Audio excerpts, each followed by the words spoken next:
എനിക്ക് ഒത്തിരി ഇഷ്ടമാണ്. Thank you. ഒത്തിരി സിനിമകൾ കണ്ട് വളർന്നതാണ് ഞാൻ. Thank you. ഞാൻ പഠിക്കുന്ന കാലത്തൊക്കെ സിനിമ കാണുമ്പോൾ ഏത് സിനിമയിൽ നോക്കിയാലും ഒരു വേഷത്തിൽ അവിടെ ആ ഉണ്ട്. സമയത്തൊക്കെ ഇഷ്ടംപോലെ പടങ്ങൾ എത്രയോ സിനിമകൾ അല്ലേ? അതെ അതെ. എത്ര സിനിമയായി? കുടുംബ കഥകളാണല്ലോ. എത്ര സിനിമയായി? ഞാൻ നോക്കിയിട്ടില്ല. അല്ല, ഞാൻ ഇന്ന് നോക്കിയിട്ട് ഞാൻ അത്ഭുതപ്പെട്ടിരിക്കുക. ഞാൻ അടിച്ചു കൊടുത്തതിന് അങ്ങ് വരുവാണ്. അത് ശരിയാ, ഇഷ്ടംപോലെ ഉണ്ട്. അതൊക്കെ ഞങ്ങളൊക്കെ അഭിനയിക്കുന്ന സമയത്ത് 13-14 സിനിമ വരെ ചെയ്തിട്ടുണ്ടായിരുന്നു ഒരു വർഷത്തിൽ. അന്നൊക്കെ ആർട്ടിസ്റ്റുകൾ ഇത്ര ചെയ്തു എന്നൊക്കെ പറഞ്ഞിട്ട് വരുമല്ലോ. അപ്പോൾ അത്രയും പടങ്ങൾ ചെയ്തിട്ടുണ്ടായിരുന്നു ഓരോ വർഷവും. പിന്നെ അത് കുടുംബകഥകളുടെ കുറവ് കാരണം പിന്നെ കുറഞ്ഞതായിരിക്കും. എനിക്ക് തോന്നുന്നു എല്ലാവരും കൂടെ അഭിനയിച്ചിട്ടുണ്ട്, മിക്ക ആൾക്കാർ അല്ലേ? മിക്ക ആളുകൾ കൂടെ അഭിനയിച്ചു.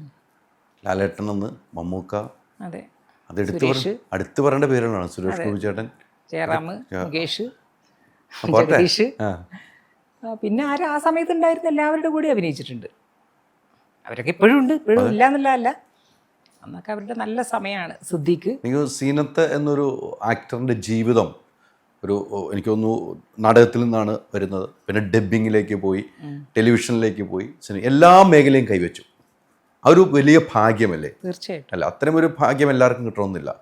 എനിക്കൊന്നു ശ്വേതാമേനോന് വേണ്ടി ശബ്ദം നൽകി അവാർഡ് വരെ കിട്ടി, പരദേശി എന്ന സിനിമയ്ക്കാണോ അല്ലേ? പക്ഷേ ശ്വേതയ്ക്ക് അവാർഡ് കിട്ടിയത് ഞാൻ ഡബ് ചെയ്ത ഒരു പലേരി മാണിക്യം, അതിലാണ് ഞാൻ ഫുള്ളായിട്ട് ചെയ്തത്. മറ്റേത് 2 ആളായിരുന്നു ചെയ്തിരുന്നത്. ഞാനും ചേച്ചിയും കൂടെയാണ് ശ്വേതയ്ക്ക് ചെയ്തിട്ടുള്ളത്. അതിനേക്കാൾ എനിക്ക് പ്രാധാന്യം പലേരി മാണിക്യം. പക്ഷെ ആ ഡബ്ബിംഗ് ആർട്ടിസ്റ്റ് പിന്നെ നമ്മുടെ സ്വയം സിനിമ വരുമ്പോൾ നമ്മുടെ ശബ്ദം തന്നെയാണ് കൊടുക്കുന്നത്. അതെ, അങ്ങനെ വരുമ്പോൾ എന്തെങ്കിലും ഡൗട്ടുകൾ വരുമോ? നമ്മളെ ശബ്ദം കൊണ്ട് വേറെ ആൾക്ക് കൊടുക്കുന്നു, നമ്മുടെ സിനിമയിൽ നമ്മൾ തന്നെ ചെയ്യുന്നു. അതെ അതെ. പക്ഷേ ഞാൻ ശ്വേതയ്ക്ക് ആയതുകൊണ്ട് ശ്വേത നായിക ലെവലിൽ നിൽക്കുന്ന പെൺകുട്ടിയാണല്ലോ. അപ്പം എനിക്ക് അത്ര പ്രശ്നമില്ല. ക്യാരക്ടർ റോളിന് വിളിക്കുമ്പോൾ ഞാനൊന്ന് ശ്രദ്ധിക്കും. അതാണ് ചോദ്യം. അതെ, ക്യാരക്ടർ റോളിന് വിളിക്കുമ്പോൾ പലതും ഞാൻ പോയിട്ടില്ല. ശ്വേതക്കൊന്നും ചെയ്താൽ നമുക്ക് അതൊരു പാരയായിട്ട് വരുന്നില്ല. നേരെ മറിച്ച് നമ്മൾ അതേ റോള് ചെയ്യുന്ന ഒരാൾക്ക് പോയിട്ട് നമ്മൾ സ്ഥിരം ഡബ് ചെയ്ത് കഴിഞ്ഞാൽ നമ്മൾ ഡബ്ബിംഗ് ആർട്ടിസ്റ്റിലേക്ക് മാറും. സ്വാഭാവികമായിട്ട് മാറാൻ ചാൻസ് ഉണ്ട്. അപ്പോൾ അത് വ്യത്യാസം ഉണ്ടാവില്ലല്ലോ. പിന്നെ ശ്വേതൊക്കെ ചെയ്യണില്ല, ഒരു കുഴപ്പമൊന്നുമില്ല. ഒത്തിരി ജീവിത അനുഭവമുള്ള ഒരാളാണല്ലേ? പല ആളുകളിലേക്കും കൂടെ സിനിമയിൽ അഭിനയിച്ചു വന്ന് ഒത്തിരി രസകരമായ ഓർമ്മകളുണ്ടാകും. അതൊക്കെ ഓർത്തെടുക്കാൻ പറയുകയാണെങ്കിൽ ഒത്തിരി ഉണ്ടാവുമെന്ന് എനിക്കറിയാം. രസകരമായ മുഹൂർത്തങ്ങൾ, പക്ഷെ വിഷമമുണ്ടായ മുഹൂർത്തങ്ങൾ, ആ ഒറ്റപ്പെടലിൻ്റെ മുഹൂർത്തങ്ങൾ, കൈ പിടിക്കാൻ ഒരാളില്ലാതെ വരുന്ന സമയങ്ങൾ, കൈ ചേർത്ത് പിടിക്കുമ്പോൾ ഉണ്ടാകുന്ന സന്തോഷവും തുക, അങ്ങനെ ഒത്തിരി പേരുണ്ട്. നമ്മളൊന്ന് ചേർത്ത് നിർത്താൻ ഒരാളുണ്ടെങ്കിൽ നമ്മൾ ചേർന്ന് നിൽക്കാൻ ഭയങ്കര ഇഷ്ടപ്പെടും. എല്ലാവരും അങ്ങനെ. ഞാനാണെങ്കിലും എനിക്കൊരു വിഷമം ഒന്ന് ചേർത്ത് പിടിക്കാൻ ഒരാളുണ്ടെങ്കിൽ ചേർന്ന് നിൽക്കാമല്ലോ. ചേർന്ന് നിന്നിട്ട് ചേർത്ത് പിടിച്ചിട്ട് കാര്യമില്ല. അങ്ങനെയൊക്കെ ഒത്തിരി അനുഭവം ഉണ്ടായിട്ടുണ്ട്. ജീവിതത്തിലെ ഏറ്റവും വിഷമസന്ധിയിലേക്ക് പോയ ഒരു യാത്ര ഏതായിരിക്കും? അങ്ങനെയുള്ളൊരു യാത്ര, വിഷമിച്ചിട്ട് പോയ യാത്ര, അങ്ങനെയുള്ളൊരു യാത്രയൊന്നും എനിക്ക് വളരെ കുറച്ച് എന്നെ, എന്ത് ദുഃഖമാണെങ്കിലും സന്തോഷമാണെങ്കിലും വളരെ കുറച്ച് സമയത്തേക്ക് എനിക്കത് നിൽക്കുകയുള്ളൂ. ഒരാളോട് ദേഷ്യമാണെങ്കിൽ തന്നെ എല്ലാം തന്നെ എനിക്ക് കുറച്ച് സമയത്തേക്ക് നിൽക്കുകയുള്ളൂ. അതുകൊണ്ട് ഞാൻ ഒരു കാര്യം, ഒരു ദുഃഖം വരികയാണ് അതിൻ്റെ മിന്നത്താലിനെ കടിച്ച് തൂങ്ങുക എന്നുള്ള സ്വഭാവം എനിക്കില്ല. നേരത്തെ ഉണ്ടായിരുന്നു. വളരെ ചെറുപ്പത്തിലൊക്കെ ഭയങ്കര ഉറക്കം വരാതിരിക്കുക. അതിൽ നിന്ന് നമുക്ക് ഓരോ അനുഭവങ്ങൾ വരുമ്പോൾ നമ്മൾ കൂടുതൽ കൂടുതൽ ശക്തി ആർജിക്കും. പിന്നെ ഒരു സ്ത്രീകൾ മിക്കവാറും അങ്ങനെയായിരിക്കും. ഒരു പരിധി വിട്ടാൽ പിന്നെ തകർക്കാൻ പറ്റില്ല, എല്ലാം അങ്ങോട്ട് കളയും. അപ്പോൾ അതുകൊണ്ട് എനിക്ക് അങ്ങനെ ഒരു ഭയങ്കരമായിട്ടുള്ളൊരു ഇത് വളരെ കുറവാണ്. ഏറ്റവും ദേഷ്യം വരുന്ന എന്തിനായിരിക്കും? ദേഷ്യം വരുന്ന, എനിക്ക് ആവശ്യമില്ലാത്ത കളവൊക്കെ പറയുകയാണെങ്കിൽ എനിക്ക് ദേഷ്യം വരും. ആവശ്യമില്ലാത്ത കളവുകൾ പറയുന്ന ആൾക്കാരെ ഇഷ്ടമല്ല. ഏറ്റവും കൂടുതൽ സന്തോഷം വരുന്ന മുഹൂർത്തം എപ്പോഴായിരിക്കും? സന്തോഷമുള്ള മുഹൂർത്തം എനിക്ക് എപ്പോഴും കുട്ടികളായിട്ട് ഇരിക്കുന്ന സമയം തന്നെ. കുട്ടികളായിട്ട് അല്ലേ? പിന്നെ യാത്രകൾ പോകും, ഫ്രണ്ട്സിൻ്റെ കൂടെ യാത്ര പോകുമ്പോൾ. ആ കാലഘട്ടത്തിൽ, നമ്മൾ വരുന്ന കാലഘട്ടത്തിൽ എനിക്ക് ഒന്ന് 78 അതെ അല്ല 78 എൻ്റെ ഒരു ഓർമ്മ ശരിയാണ്. 78 വരുന്ന കാലഘട്ടം, 78 വരുന്നത്. 78 വരുന്ന സമയത്ത് സിനിമ വേറെയാണ് അല്ലേ?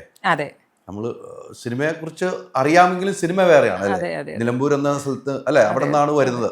നമുക്ക് അവിടെ എടുത്തു പറയാൻ നിലമ്പൂർ ഐഷ ഷെയ്ത്താനെ നമുക്ക് എടുത്തു പറയാൻ പറ്റുള്ളൂ. ഒരാളെയാണ് കൊണ്ടുവന്നിട്ടുള്ള അല്ലേ? അങ്ങനെ തന്നെയല്ലേ കൊണ്ടുവന്നത്? അതെ അതെ, തീർച്ചയായിട്ടും. അവർ തന്നെ സിനിമയിലേക്ക് കൊണ്ട് എത്തിക്കുന്നു, സിനിമയുടെ യാത്രയിൽ കൂടെ നിൽക്കുന്നു. ആ ഒരു വരവ് 78 വന്നിട്ട് പിന്നെ ഒരേ വഴി വെച്ചടി വിവരത്തിലേക്ക് പോയി. അല്ല, 78 വന്നിട്ട് പിന്നെ ഞാൻ അഭിനയിച്ചില്ല. പിന്നെ കല്യാണത്തിന് അന്ന് ചെറിയ കുട്ടിയാണല്ലോ, കൊച്ചുകുട്ടിയായിട്ടുള്ള. അല്ല, സിനിമയിലെത്തി പിന്നീടുള്ള അഭിനയ ജീവിതം പിന്നീട് വന്നിട്ടുള്ളത് ഞാൻ കല്യാണമൊക്കെ കഴിഞ്ഞതിന് ശേഷമാണ്. വൈക്കം മുഹമ്മദ് ബഷീറിൻ്റെ പൂവമ്പഴം എന്ന് പറഞ്ഞ ഒരു KTയുടെ ഒരു ഇൻ്റർവ്യൂ വന്ന സമയത്ത് ദൂരദർശനിൽ വന്നു. അങ്ങനെ അത് പോയി ചെയ്തു.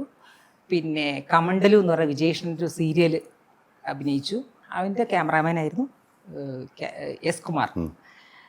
കുമാറാണ് എന്നെ ധനത്തിലേക്ക് പറഞ്ഞു കൊടുക്കുന്നത്. അങ്ങനെയാണ് ഞാൻ ധനം സിനിമ ചെയ്യുന്നത്. ആ സിനിമയിലാണ് നല്ലൊരു വേഷം ചെയ്തുകൊണ്ട്. നല്ല വേഷമായിരുന്നു. പിന്നെ എനിക്ക് തോന്നുന്നു ധനം സിനിമയെക്കുറിച്ച് വരുമ്പോഴേ, ഈ ധനം സിനിമയെക്കുറിച്ച് ഞാൻ ഇന്ന് വെറുതെ ഒന്ന് ഓടിച്ചപ്പം ഞാൻ ഇപ്പോൾ ചോദിച്ചു കഴിഞ്ഞാൽ ധനം സിനിമയിലെ ക്യാരക്ടറിൻ്റെ പേരെന്ന് പറയുമോ? സരസ്വതിയാണോ? അത് ഓർമ്മയില്ല കേട്ടോ. ലക്ഷ്മി എന്നല്ലേ പേരുകൾ? എനിക്കങ്ങനെ ആയിരിക്കും. ലക്ഷ്മി അങ്ങനെ പേരുകൾ വിളിക്കുന്നതുണ്ടോ അതിൽ? അങ്ങനെ അല്ല, ലക്ഷ്മി എന്നാണ് ക്യാരക്ടറിൻ്റെ പേരിട്ടിരിക്കുന്നത്. അങ്ങനെ കുറേ ഞാൻ ഇങ്ങനെ ഇന്ന് എടുത്തു നോക്കി. ആ ക്യാരക്ടറിൻ്റെ പേര് വെച്ച് വരെയാണ് വരുന്നത് ധനം സിനിമ. അങ്ങനെ നമ്മുടെ ക്യാരക്ടറെ കൊണ്ട് അങ്ങനെ പേര് കൊണ്ട് നിലനിന്ന് പോയൊരു സിനിമ ഏതാണ്? അത് സംശയമല്ല, ഗോഡ് ഫാദർ. സംശയമില്ലാത്ത കാര്യമാണ്. ഒറ്റ സീനേ ഉള്ളൂ. ഇന്നും ആളുകൾ എൻ്റെ ഫേസ്ബുക്കിലൊക്കെ വന്നിട്ട് പറയും എന്താ സീന, ഒറ്റ സീനുണ്ടെങ്കിലും. ശരിക്കും അതുകൊണ്ട് അത് ചെയ്ത് കഴിഞ്ഞപ്പോഴാണ് മക്കൾ മഹാത്മ്യം സിദ്ദിഖൻ എഴുതിയ അതിലേക്കൊരു വലിയ വേഷമായിരുന്നു. ഞാനും ലളിത ശശിയായിരുന്നു. അപ്പം അന്ന് ചെറുപ്പം വയസ്സായിട്ടുണ്ട് എന്ന് പറഞ്ഞിട്ട് അങ്ങനെയാണ് അത് ചെയ്യുന്നത്. അതെ, അത് ചെയ്യുന്നത്. ആ സിനിമയുടെ പേര് എന്നും ഇപ്പോഴും നിലനിൽക്കുന്നുണ്ടെങ്കിൽ ആ ഗോഡ് ഫാദർ സിനിമയെക്കുറിച്ച് പറയാനില്ല കേട്ടോ. അതെ അതെ അതെ അതെ. ഹരീസ് കൃഷ്ണൻ ചേട്ടൻ്റെ ഒരു വരവ് ആ സിനിമയിൽ ഗംഭീരമായിരുന്നു. അങ്ങനെ കുറേ പേര്, കുറേ ആർട്ടിസ്റ്റുകളുടെ സിനിമയാണ് അത്. ആ സിനിമയിൽ അഭിനയിച്ച എല്ലാവർക്കും പിന്നീടുള്ള കാലഘട്ടത്തിൽ തിരിഞ്ഞു നോക്കേണ്ട വന്നിട്ടുമില്ല. ശരിക്കും ഒരുപാട് ആർട്ടിസ്റ്റുകൾ ഒത്തിരി പേര് ചെയ്തിട്ടുണ്ട്. ഗംഭീര സിനിമയായിരുന്നു. ആ പേര് ഇപ്പോഴും നിലനിൽക്കുന്നുണ്ടല്ലേ? അല്ലേ? ഈ ലാലേട്ടൻ്റെ കൂടെ ആദ്യം അഭിനയിച്ച പടമാണല്ലോ ഈ പറഞ്ഞ ധനമാണല്ലോ. അന്ന് ലാലേട്ടനെ കാണണമെന്ന് ആഗ്രഹിച്ച ഒരാളായിരിക്കാം. സിനിമകൾ കണ്ടു. പക്ഷെ അന്ന് ലാലേട്ടൻ്റെ അടുത്ത് പോയി നിൽക്കുമ്പോൾ മനസ്സിൽ അന്ന് തോന്നിയ ഒരു കാര്യം ഇപ്പോൾ ഓർത്തെടുക്കാൻ പറ്റും. എന്ത് പറയും? അല്ല, അങ്ങനെ ഒരു ഓർത്തെടുക്കാൻ പറ്റിയ ഒരു ഇതൊന്നും എനിക്കങ്ങനെ ഓർമ്മയില്ല. നമ്മൾ സാധാരണ ഒരു നടനെ കാണുന്ന ഒരു രീതി തന്നെ.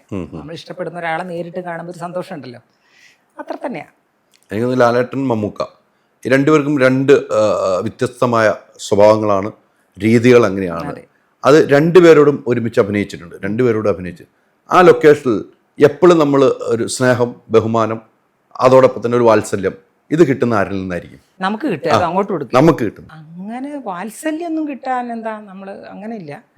സ്നേഹം എല്ലാവർക്കും ഉണ്ട്. ഇപ്പം മോഹൻലാലാണെങ്കിൽ തന്നെ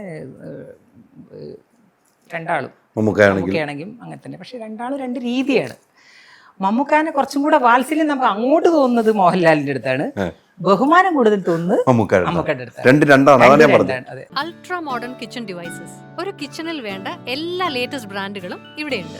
ലോകോത്തര ബ്രാൻഡുകൾ, original products, wide range. MyG future.